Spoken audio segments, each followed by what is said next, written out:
এখানে দেওয়া আছে 16 to the power X is equal to 20 to the power Y is equal to 25 to the power Z হলে দেখাও যে Y into Z plus X is equal to 2 into Z x.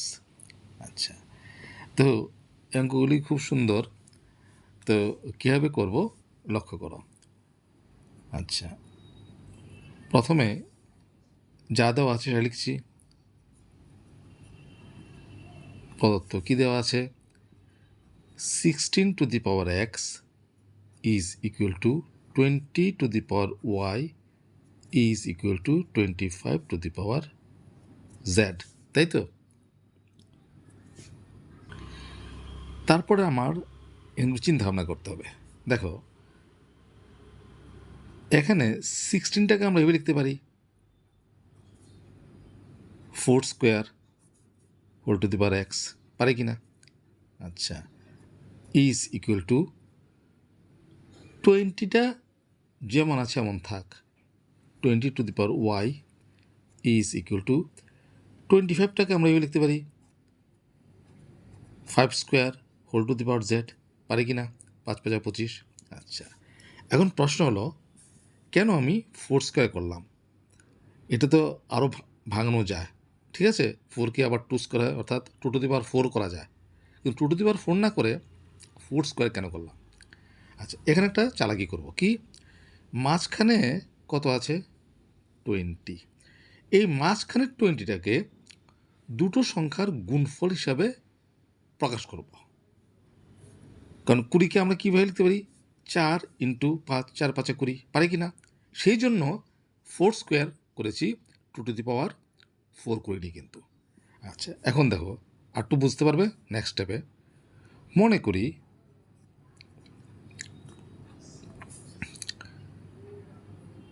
4 to the পাওয়ার, এখন পাওয়ারের পরে কি গুণ হয়?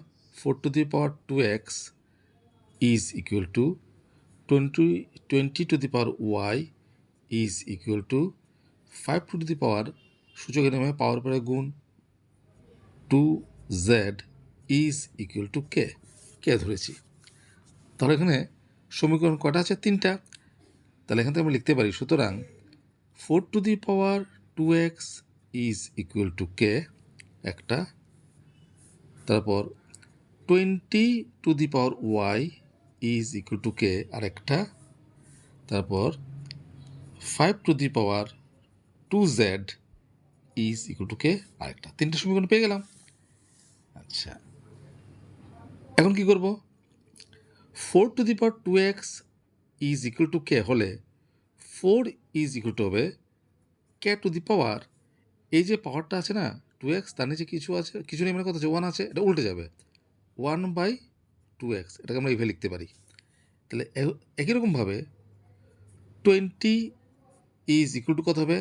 এই ওয়াই নিচে 1 আছে, তাহলে কে to the power 1/y, or একই রকমভাবে এখানে 5 is equal to k to the power, এই 2z নিচে কিছু নেই 1 আছে, 1/2z, এইভাবে আমরা লিখতে পারি। আচ্ছা, তাহলে দেখো 4-এর মানটা বের করলাম, 5-এর মানটাও বের করলাম, এখানে কত আছে? 20 আছে না? এখন 20 ইজ ইকুয়াল টু 4 ইন্টু 5 লিখতে পারি কি পারি না? 20 লেখা আছে কোথায়? 4 5 20 একই কথা। কেন এরকম করলাম? মানগুলি বসানোর জন্য। তাহলে 20 যা 20-এর মান বসিয়ে দাও, কত? K to the power 1/y, k to the power 1/y is equal to 4, এই যে 4-এর মান বের করেছি কত? K to the power 1/2x, k to the power 1/2x into 5, 5-এর মান k to the power 1/2z, K to the power 1/2z লিখতে পারি। Or K to the power 1/y is equal two, সূচকের নিয়মে আমরা কি জানি? বেস যদি সমান হয় গুণের বেলায় পাওয়ারগুলো কী হয়? যোগ হয়ে যায়। তাহলে কে to the power 1/2x plus 1/2 2z, ঠিক আছে। অর সূচকের আরেকটা নিয়ম আমরা জানি, সমান চিহ্নের উভয় দিকে যদি বেস সমান থাকে তাহলে পাওয়ারগুলো কী হয়, অবশ্যই সমান হয়। কে কে সমান, তাহলে পাওয়ার দুটো কী হবে, সমান হবে। তাহলে আমরা লিখতে পারি 1/y is equal two 1/2x plus 1/2z,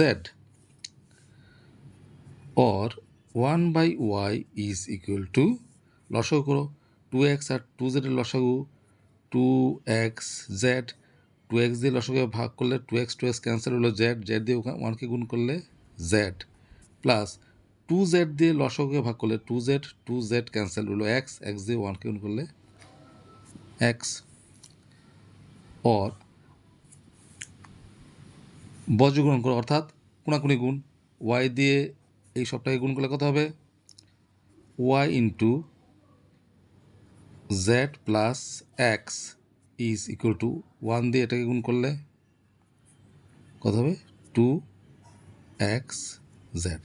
তাহলে কী বেরোলো, y into z plus X is equal two 2xz, y into z plus X is equal two 2zx। এটা তো প্রমাণ করতে বলেছে, তাহলে এটা কী হলো, প্রমাণিত হয়ে গেল, প্রুভড। খুব সুন্দর অঙ্ক। এই ধরনের অঙ্কগুলি আমরা এইভাবে করব। কে আর মান কিন্তু কখনোই 0 হতে পারবে না, এটা একটু মনে রাখবে।